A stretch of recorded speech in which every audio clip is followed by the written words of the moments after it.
Gunung Tidar yang dalam legenda dikenal sebagai pakunya tanah Jawa terletak di tengah kota Magelang, Provinsi Jawa Tengah, memiliki sejarah dalam perjuangan bangsa.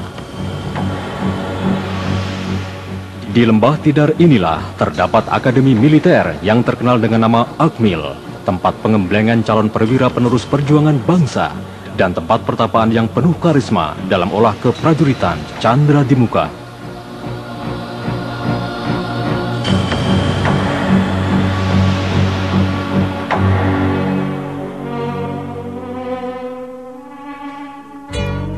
Di kakimu Tidar, kala aku tiba, tiada suatu aku bawa, cuma sehamparan kekosongan rongga hampa. Aku ingat disambut mesra, lantas di keteduhan sejuk gunduk Tidar. Aku di sini, aku ditempa, derita tiada terkata, ria tiada terbaca. Kata mereka, bekal untuk perwira. Dan kini tiba ketika dada-dada telah padat sesak, aku dilepas dari pangkuan saya. Tidar tersenyum lega, bangga, jadilah kesatria pembela nusa.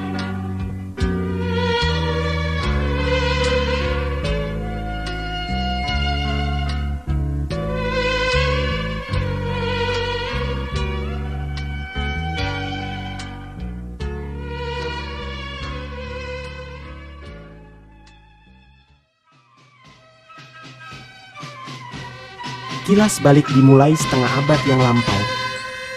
Pada waktu para pemuda lulusan SMA tahun 1961 telah memenuhi persyaratan administrasi Taruna Akmil dipanggil untuk mengikuti seleksi selanjutnya yang diselenggarakan oleh Ajudan Jenderal Komandan Daerah Militer di seluruh wilayah Nusantara. Animo para pemuda untuk mengikuti pendidikan militer sangat besar, karena pada saat itu Indonesia baru saja berhasil merebut kembali Irian Barat. Di saat mengalami euforia kemenangan, semangat para pemuda terus-menerus dibakar oleh Bung Karno untuk melawan Malaysia, negara bentukan neokolonialisme dan neo-imperialisme. Amerika kita setrika, Inggris kita linggih. Amerika kita setrika, Inggris kita. Ujian-ujian yang dialami para pemuda cukup berat dan melelahkan, karena mereka dalam jangka panjang tidak hanya direncanakan untuk menjadi pemimpin militer, tetapi bahkan menjadi pemimpin negara dan bangsa. Selanjutnya, mereka yang lulus langsung ditampung selama 2 hari di Transito Pusat di Jalan Setiabudi, Bandung. Pada tanggal 28 Juli 1961, di pagi buta, para calon taruna diberangkatkan dari Transito Pusat dengan truk Reo ke stasiun kereta api Bandung. Tidak terlukiskan betapa perasaan bangga para pemuda yang baru pertama kalinya menaiki truk Reo yang gagah perkasa itu. Selanjutnya, perjalanan diteruskan dengan kereta api ke Yogyakarta.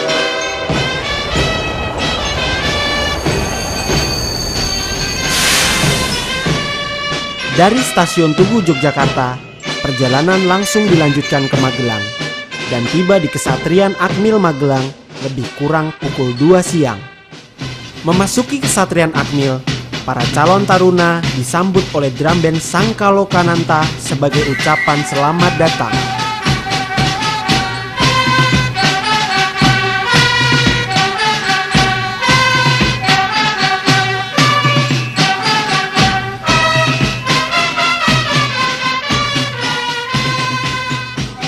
Pada saat itu, Gubernur Akmil adalah Brigjen Surono dan Wakil Gubernur adalah Kolonel Artileri Purbo Suwondo. Komandan Resimen Taruna semula dijabat oleh Letkol Infantri Suprapto, kemudian digantikan oleh Letkol Kavaleri Susilo Sudarman. Nampak pada foto, Gubernur Akmil Brigjen Surono diapit oleh Wakil Gubernur Kolonel Artileri Purbo Suwondo dan Komandan Resimen Taruna Letkol Kavaleri Susilo Sudarman, serta staf Akmil. Para pejabat bimbingan dan pengasuhan lainnya yang juga selalu diingat dan dijadikan panutan para Taruna Akmil Angkatan 64 antara lain adalah Ketua Dewan Akademi Letkol Haryo Mataram, Danyon Sadenlat Mayor Infantri Leo Ngali, serta para perwira yang menjadi Danki dan Danton Taruna antara lain Letu Rudini, Letu Edi Sudrajat, Letu Sawiji, Letu Samsi. Sedangkan para pelatih lapangan yang selalu diingat karena memiliki kekhasan sikap dan perilaku antara lain adalah Letda Jalis, perwira penjas yang nampak seram dan sadis, Peltu Wisan, mantan kenil yang selalu bersifat korek dan disiplin, Peltu Sukahar, penembak Purdok, Capa Mastur, komandan peleton yang ramah, Capa Samsudin, komandan peleton yang cerewet. Letkol Susilo Sudarman populer karena sangat akrab dengan Taruna. Sebagai tokoh utama dalam bimbingan dan pengasuhan Taruna, daya ingatnya sangat kuat. Beliau selalu mengenali wajah dan nama seluruh Taruna asuhannya.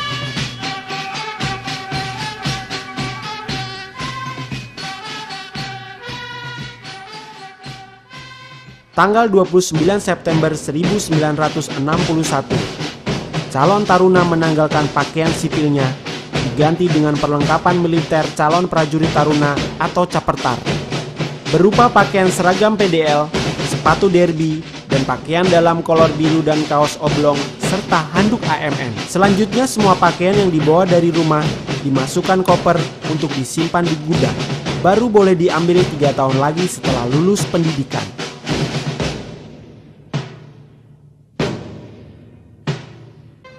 Tanggal 2 Oktober 1961, dengan pakaian seragam militer baru, mengenakan epolet merah yang terbuat dari kain biasa, dilantik menjadi calon prajurit Taruna, dan pada upacara pelantikan tersebut dengan disaksikan seorang perwira rohani berikrar sambil memegang panji Akademi Militer, mengucapkan Sumpah Prajurit. Sebelum memasuki pendidikan pangkal kemiliteran Chandra di Muka, para calon prajurit Taruna atau Capertar mengikuti masa orientasi selama 11 hari dari tanggal 3 Oktober 1961 sampai dengan tanggal 14 Oktober 1961. Adapun tujuan masa orientasi ini adalah untuk memperkenalkan lembaga serta kehidupan prajurit, khususnya Taruna Akademi Militer, menanamkan semangat dan jiwa korsa, dan menyiapkan kondisi fisik dan mental guna mengikuti pendidikan tahap selanjutnya. Masa orientasi dibuka oleh Ketua Senat Taruna Akmil, Sermatar Gamber Sugianto, dikawal oleh 5 orang polisi Taruna. Segera setelah pernyataan pembukaan masa orientasi oleh Ketua Senat, terdengar ledakan bom yang berbahaya serta tembakan-tembakan gencar senapan. Para Capertar disuruh tiarap, mata ditutup, sambil helmnya dipentungi rotan, disuruh merayap menyusuri tali melampaui berbagai rintangan. Salah satu rintangan yang paling populer adalah disuruh menaiki impala, yaitu drum yang digelundungkan melewati tangga. Yang paling galak dalam masa orientasi ini pada umumnya adalah para kopral Taruna. Di samping balas dendam karena merasakan hal yang sama pada tahun sebelumnya, juga pamer sama taruninya yang ikut menyaksikan masa orientasi. Gemblengan yang amat melelahkan pada hari itu diakhiri dengan naik reo yang sudah lama parkir menunggu untuk membawa para catar ke Pisangan untuk mandi. Tanggal 4 Oktober 1961 ditandai dengan acara penobatan menjadi kacung kampret. Kepala dicukur gundul, masing-masing kacung diberi atribut. Sejak saat itu, kacung kampret memanggil senior yang pangkatnya Sermatar Panglima, yang pangkatnya Sersan Taruna Hulu Balang, dan yang pangkatnya Kopral Taruna Algojo. Kegiatan sepanjang hari itu adalah minta tanda tangan dari para senior, dengan ancaman bila jumlahnya kurang masa orientasinya diperpanjang. Rasanya penderitaan yang berkepanjangan. Karena tanda tangan itu hanya bisa diperoleh dengan susah payah setelah melalui penderitaan lahir dan batin.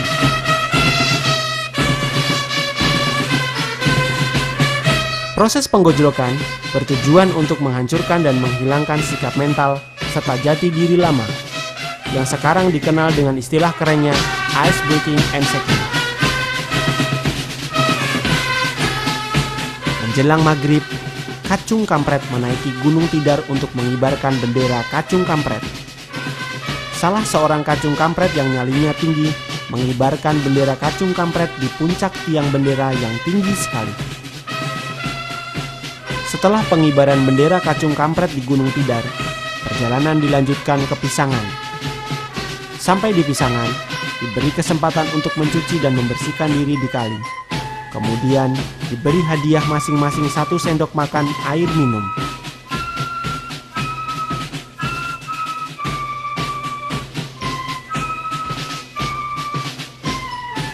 Tanggal 5 Oktober 1961, setelah korve, diperintahkan mencari tanda tangan ke pavilion senior. Kemudian, malamnya kumpul di aula belajar menyanyi lagu-lagu Taruna, dipimpin oleh Sermatar Tombak Siagian.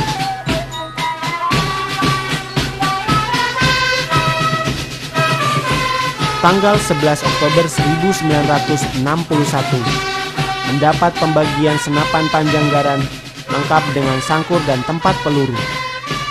Pesan para senior dan pelatih adalah, sayangilah senjatamu seperti kamu menyayangi istrimu. Semakin mantap perasaan para capertar karena rasanya belum jadi tentara kalau hanya punya helm dan sepatu derby tanpa dilengkapi dengan senjata. Akhirnya setelah beberapa hari menjalani masa penggemblengan yang rasanya lama sekali, tanggal 14 Oktober 1961, masa orientasi ditutup dengan malam inaugurasi, yaitu acara pembakaran atribut Kacung Kampret. Bertindak sebagai wakil adalah Kacung Kampret Janda Muda. Masa orientasi yang sangat melelahkan itu sejatinya bertujuan untuk menghapus jati diri sipil. Kemudian, selama pendidikan pangkal kemiliteran, para capertar diisi dengan jati diri militer melalui pelatihan P5 dan pelatihan penguasaan berbagai senjata lainnya di samping garan, senapan mesin ringan atau SMR Madsen,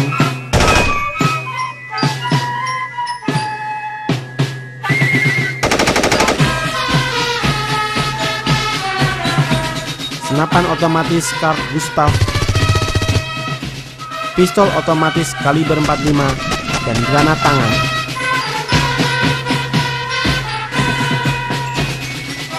Untuk mengevaluasi hasil pendidikan pangkal kemiliteran Chandra di Muka yang berlangsung selama lebih kurang 3 bulan, pada tanggal 6 Desember 1961 dilaksanakan latihan prayuda selama 3 hari yang terdiri dari 3 sekuen latihan, yaitu 1. Pengetahuan medan, 2. Hurdok, 3. Speed March.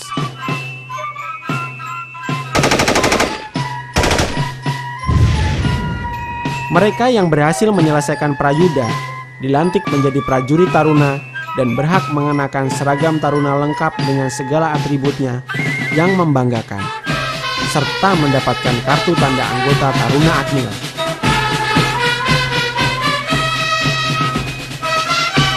Sebagai pembulatan pengajaran, pelatihan, dan pengasuhan selama hampir 8 bulan, para prajurit taruna melaksanakan latihan berganda dari tanggal 22 Mei 1962 sampai dengan tanggal 26 Mei 1962 di daerah Simongan dekat Semarang.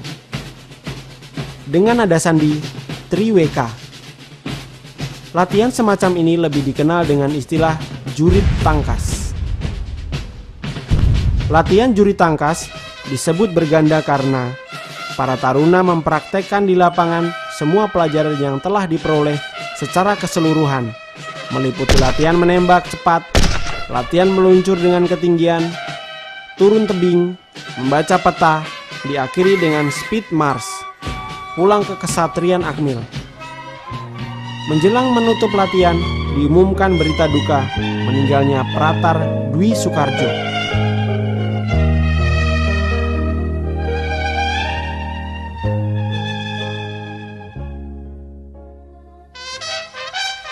Para prajurit Taruna yang berhasil menyelesaikan latihan berganda Triweka dilantik menjadi Kopral Taruna.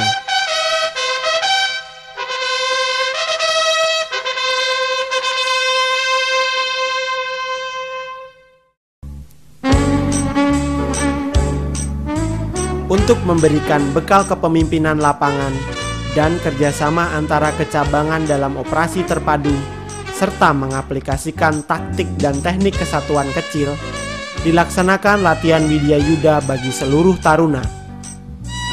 Taruna Angkatan 64 mengalami 2 kali latihan Widya Yuda, yaitu pada waktu Kopral Taruna dan pada waktu Sermata.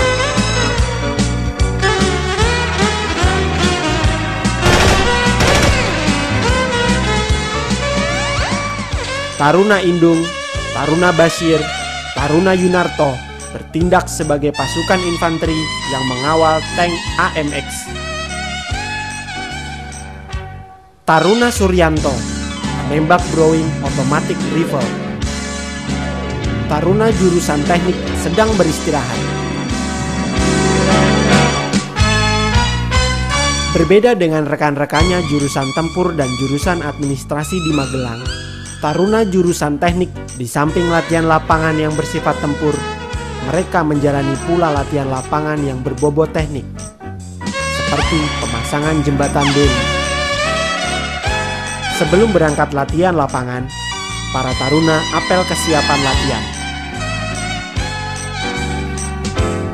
Laporan kepada pelatih, siap untuk melaksanakan latihan. Dengan terampil, para Taruna melaksanakan latihan pemasangan jembatan beli.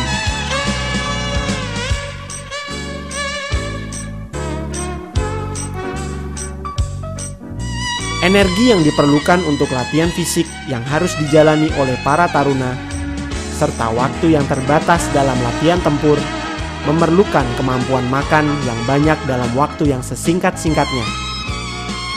Untuk itu, secara berkala diadakan kompetisi makan banyak dalam waktu yang secepatnya. Makanan yang harus dihabiskan adalah nasi 1 bakul, ayam 1 ekor, kelapa 1 butir, pepaya 1 butir, air teh 1 teko, dan pisang 5 sisir.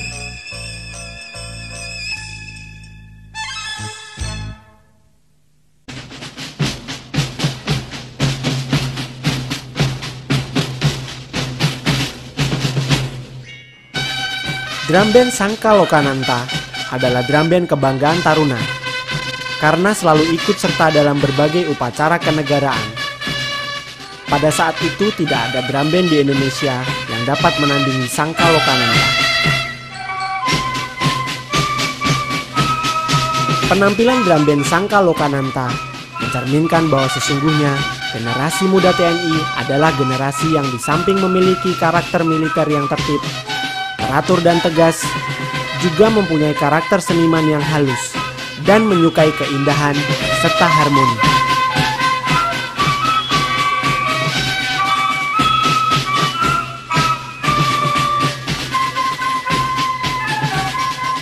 Pada bulan Agustus 1962 terjadi beberapa peristiwa penting kenegaraan, di mana Korps Taruna mendapatkan tugas untuk berpartisipasi mensukseskannya, karena menyangkut prestis negara dan bangsa. Prestis negara dan bangsa patut ditampilkan mengingat Indonesia pada waktu itu dikenal sebagai bangsa yang disegani, yang memelopori terbentuknya The New Emergency Force dari negara-negara non-blok. Tugas Asian Games dilaksanakan dengan nama sandi Operasi Arga Jaya.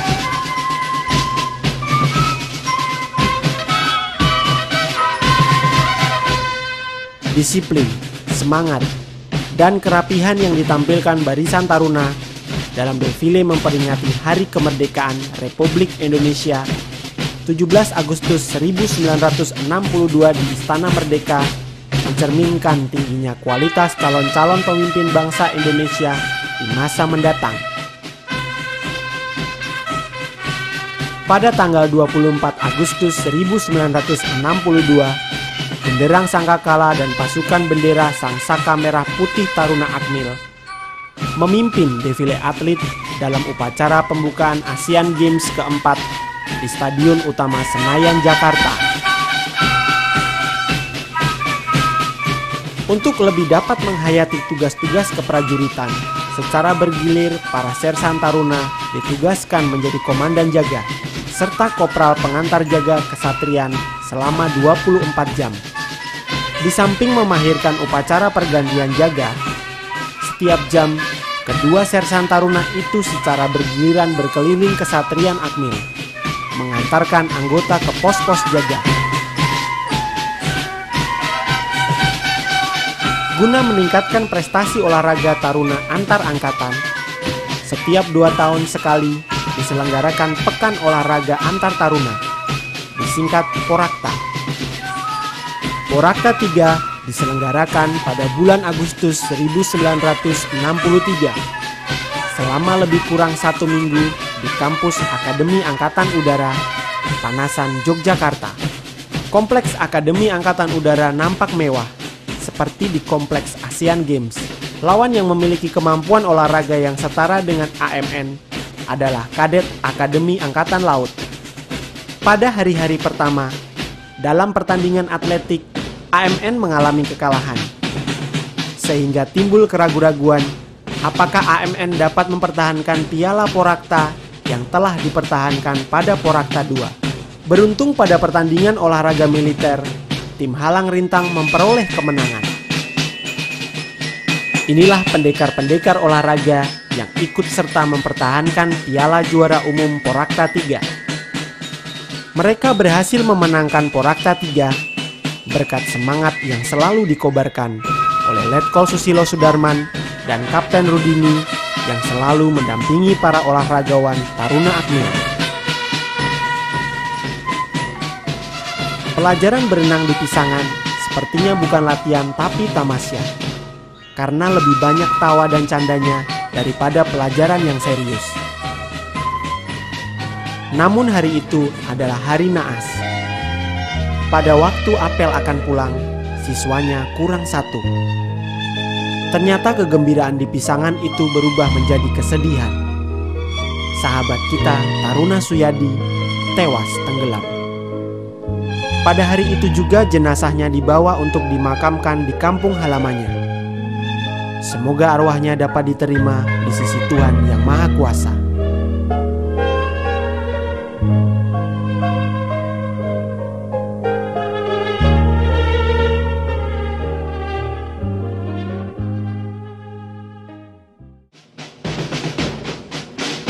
Kegiatan yang paling sering dilakukan dalam rangka penanaman dan pembiasaan karakter tertib dan disiplin di Akmil adalah apel dan upacara.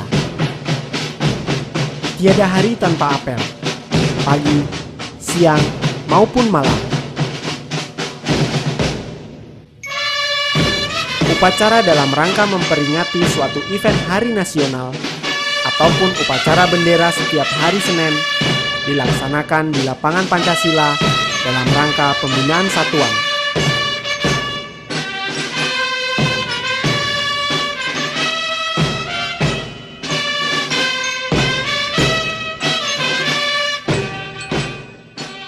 Kegiatan belajar dan mengajar dilakukan baik di kelas maupun di lapangan. Persentase pelajaran di lapangan semakin berkurang, sejalan dengan semakin tingginya tingkat kepangkatan. Di era tahun 60-an, pelajaran lebih banyak di kelas. Sedangkan pelajaran di laboratorium masih kurang, karena sarananya sangat terbatas. Kegiatan belajar mengajar taruna, di kelas maupun di laboratorium, dewasa ini telah jauh berkembang, sejalan dengan kemajuan ilmu pengetahuan dan teknologi.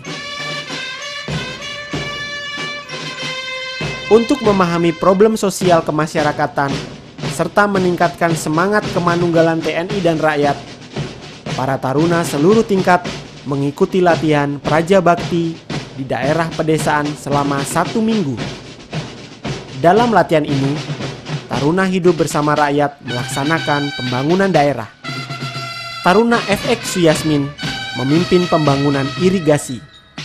Taruna Sutioso dan Taruna Mulyadi mengajarkan di sekolah desa tentang kewiraan. Negoro niku blumbange, banyu niku rakyate, apri niku iwae, lah kulo niku kukule. Taruna membangun pos kamling desa yang disebut cakruk. Taruna Pelintang menghibur masyarakat desa. Dalam rangka pemeliharaan kesegaran fisik maupun mental para taruna yang selama pendidikan harus menjalani pelatihan yang cukup berat secara berkesinambungan selama 3 tahun lebih, secara periodik para taruna mendapat kesempatan untuk pesiar, cuti, dan berekreasi. Rekreasi yang paling diminati oleh taruna adalah pesiar, karena pada waktu pesiar, taruna dapat bertemu melepas rindu pada taruninya.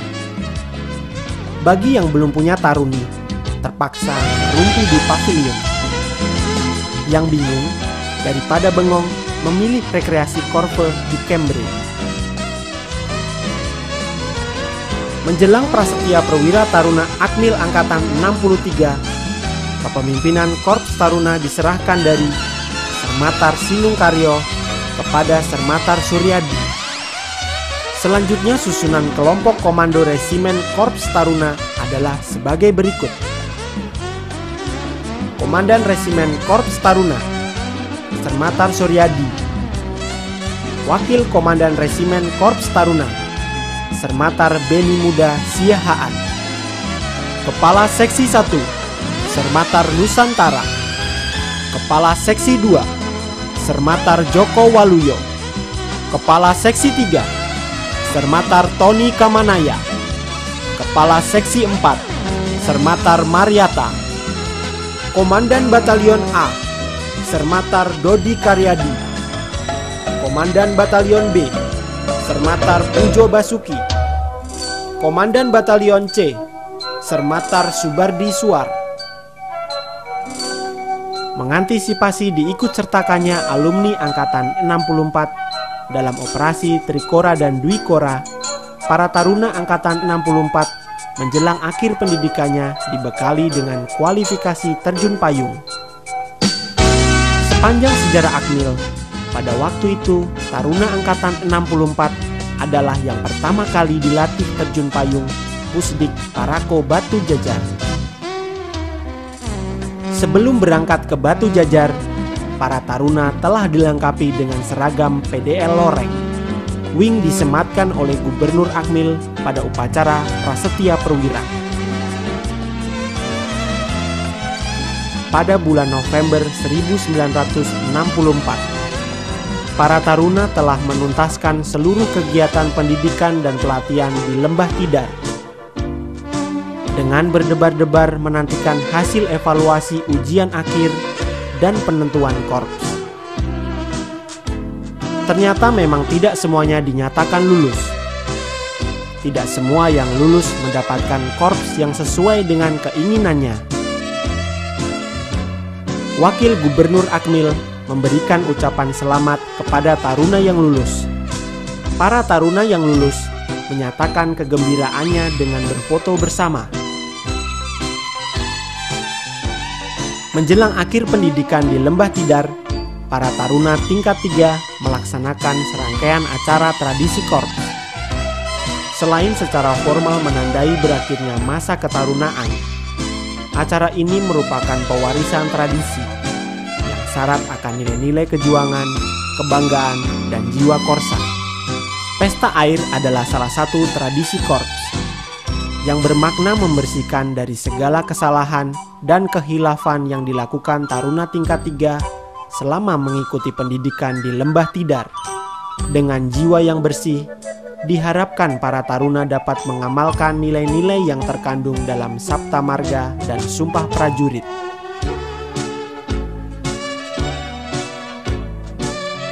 Pada pagi hari yang cerah, diiringi oleh Jenderal Ahmad Yani, Brigadir Jenderal Surono, Presiden Soekarno memasuki Kesatrian Akademi Militer Nasional, disambut pasukan genderang seruling Sangka Lokananta.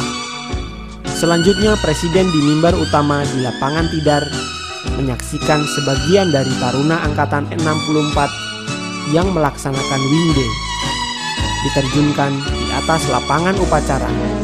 Pada rangkaian acara Wingday, Ibu Surono selaku ibu asuh taruna ikut serta menyematkan secara simbolik wing para di dada para taruna. Selanjutnya Presiden Soekarno didampingi Komandan Upacara Letkol Susilo Sudarman memeriksa kesiapan satuan dan menerima penghormatan dari barisan taruna. Kasat memberikan tanda penghormatan Pedang Ponyat Garuda Yaksa kepada Sermatar Pujo Basuki yang lulus terbaik ditinjau dari aspek kepemimpinan. Presiden Soekarno menyematkan tanda penghargaan Kartika Cendikia kepada Sermatar Unio Waluyo dan Sermatar Beni Muda Siahaan yang lulus terbaik ditinjau dari aspek intelektual. Demikianlah kilas balik Taruna Akademi Militer Angkatan 64 dalam menempuh pendidikan di Lembah Tidar.